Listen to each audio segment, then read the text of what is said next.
I must have your hair.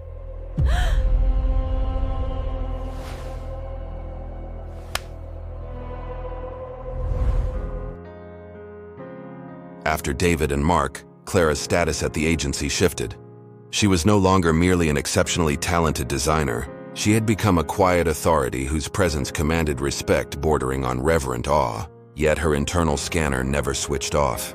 To Clara, the world remained cluttered with poor compositions and cowardly visual compromises. The next project did not keep her waiting long.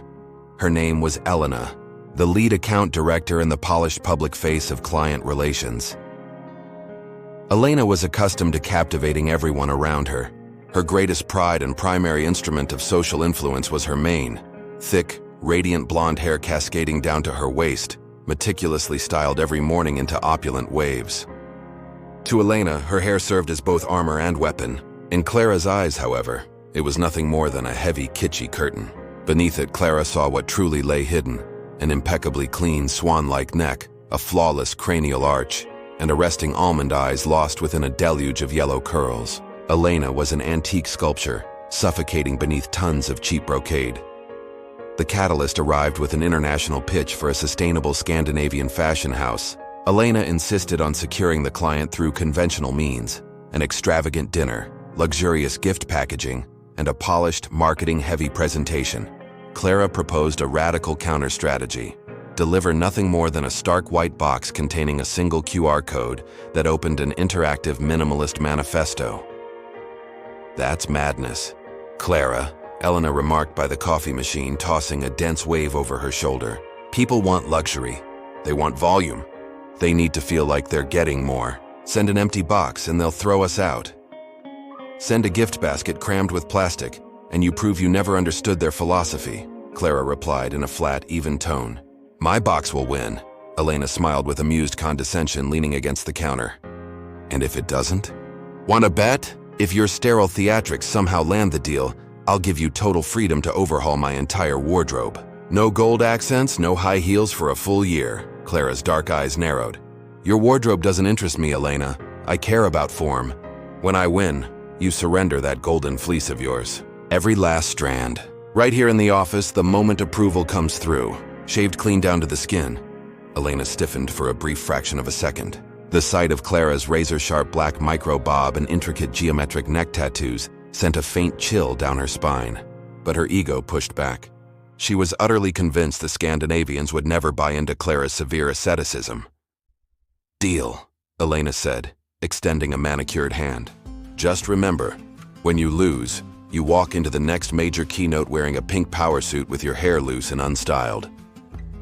2 weeks later, the confirmation email arrived from Copenhagen. The client was captivated by Clara's submission, hailing it as the only truly bold, authentic approach that aligns seamlessly with the brand's core identity. At 7 o'clock on Friday evening, the entire floor emptied out. The last colleagues left the open space area, leaving only the two of them inside the main glass-walled boardroom. Through the vast panoramic windows, the cool purple-blue glow of the evening skyline flooded the room. Clara locked the heavy glass door and drew the horizontal blinds, sealing off the space into an isolated chamber. A massive dark walnut conference table and leather executive chairs anchored the room. Clara pulled a single chair into the open floor area and unpacked her tools from a sleek leather case. "Sit down, Elena," Clara instructed, her voice quiet and absolute. Elena walked over to the chair with hesitant steps. Gone was her usual boardroom swagger. She looked pale, dressed simply in an ivory silk blouse. She sat down. Clara unfurled a black nylon cape. The crisp snap of fabric whipped through the silent boardroom. Clara draped the nylon around Elena's slender neck, snapping the collar firmly shut. The heavy fabric engulfed her torso and arms completely, pooling around the base of the chair. Stepping behind her, Clara rested both hands on Elena's temples, running her fingers deep into the heavy curtain of blonde hair. She lifted the bulk toward the light and let it slip slowly through her grip. "You have an exceptional skull structure, Elena," Clara whispered with clinical fascination. "It's criminal to keep it buried beneath all this yellow fabric." From the stainless steel tray, Clara lifted a pair of heavy chrome shears. The cold metal snapped open and shut with a dry click, parting Elena's mane into 4 dense quadrants. Clara gathered the first thick section above the right shoulder and pulled it taut. She set the wide steel blades flush against the roots behind the ear. Crunch, crunch. The coarse, heavy sound of tens of thousands of strands shearing through resonated across the boardroom. Elena gasped sharply, her fingers digging into her thighs beneath the cape. Clara raised the thick 16-inch golden ponytail into the air and released it without a word. It landed with a soft, heavy thud directly in the center of the polished walnut conference table, right beside the conference phone. Crunch. The left quadrant fell away just as fast. Crunch.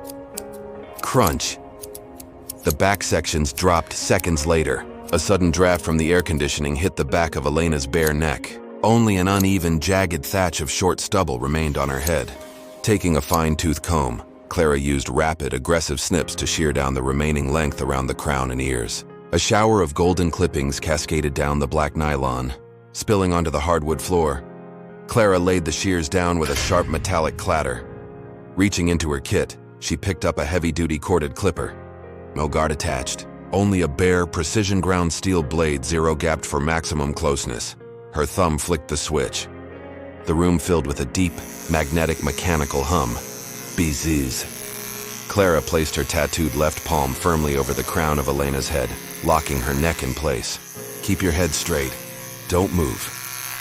Clara brought the vibrating blade directly to the center of Elena's forehead hairline. Elena flinched. The metal was icy, and the raw motor vibration rattled straight through her frontal bone. Clara did not hesitate. In a slow, unwavering, monumentally straight pass, she drove the clipper right down the center of the skull, over the apex, and deep into the nape. The sound was visceral. The steel teeth crunched through the blonde stubble, throwing a fine haze of hair dust into the air. A second later, a wide, perfectly smooth highway of pale skin was carved directly across the middle of Elena's head. Clara lined up the blade right alongside the first path. A second pass, a third. She worked with the uncompromising geometry of a designer, deleting unnecessary layers on a screen. Golden dust settled across Elena's eyelashes, nose, and shoulders. Clara stepped to the side. Using her left hand, she folded Elena's ear down and traced the bare blade in a precise arc around the cartilage. The clipper roared inches from her ear canal with enough force to make Elena's teeth ache. Clara guided the blade upward from the base of the temples, scouring away every fraction of a millimeter. She repeated the exact sequence on the right side. Pressing her palm flat against Elena's forehead, Clara gently tipped her head forward. The steel bit into the fine growth along the nape, sweeping upward in smooth, confident strokes until the entire back was cleared. Click. The clipper died. Yet Clara was not finished. A zero-gap clipper pass was not the final state. This required an absolute reduction of matter. From her case, Clara produced a stainless steel shaving bowl and a badger hairbrush. With swift circular motions, she whipped a rich, dense sandalwood lather. Stepping up to Elena, she brushed the warm, creamy foam across the bare scalp. The bristles swept smoothly over the exposed skin from forehead to nape until her entire head was coated in a flawless white canopy. From a metal case, Clara extracted a heavy stainless steel safety razor, fitting it with a fresh, razor-sharp double-edged blade. The chrome locked into place with a firm twist. "Keep your neck taut," Clara commanded softly. With her left hand, Clara stretched the skin smooth over Elena's crown. With her right, she set the angled razor head against the hairline above her forehead. Shk! The sound was whisper quiet yet razor sharp. The steel blade sliced away the microscopic blonde roots at skin level, peeling back a clean strip of lather. Behind the razor lay an immaculate, mirror-smooth path of bare skin. Clara worked with surgical deliberation. Short, controlled passes moved from the front straight back. Every 2 strokes, she rinsed the blade in warm water, watching the foam and hair vanish down the bowl. Moving to the temples, she navigated the contours around the ears with seamless precision, clearing every invisible strand. Finally, tipping Elena's head forward once more, Clara worked against the grain from the nape upward to the apex. The skin left behind the blade was as bare and smooth as polished marble. With the last traces of foam wiped away, Clara retrieved a steaming damp towel from her insulated pouch and wrapped it securely around Elena's freshly shaved scalp.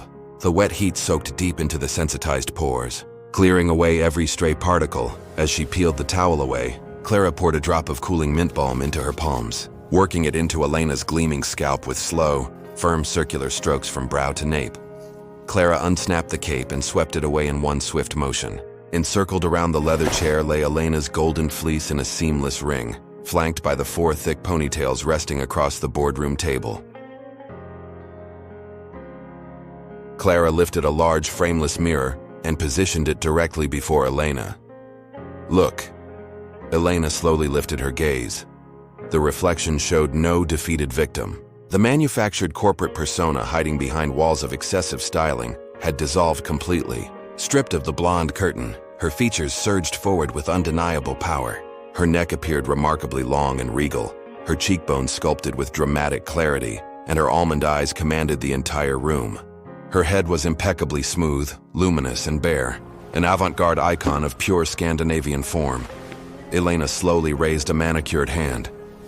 Her trembling fingers touched her temple, tracing the smooth curve of her bare skull all the way down to her nape. There was not a trace of stubble, only seamless velvet skin. She stroked the clean contour of her own head, completely unable to pull her eyes away from the mirror. "My God," Elena breathed, her voice cracking softly. Is that really me?" Behind her in the reflection, Clara offered the faintest trace of a smirk, her severe black bob contrasting sharply against Elena's radiant, bald scalp. "No," Clara replied quietly, packing the razor and tools back into her leather case. "No. That is who you were all along. I simply cleared away the excess noise."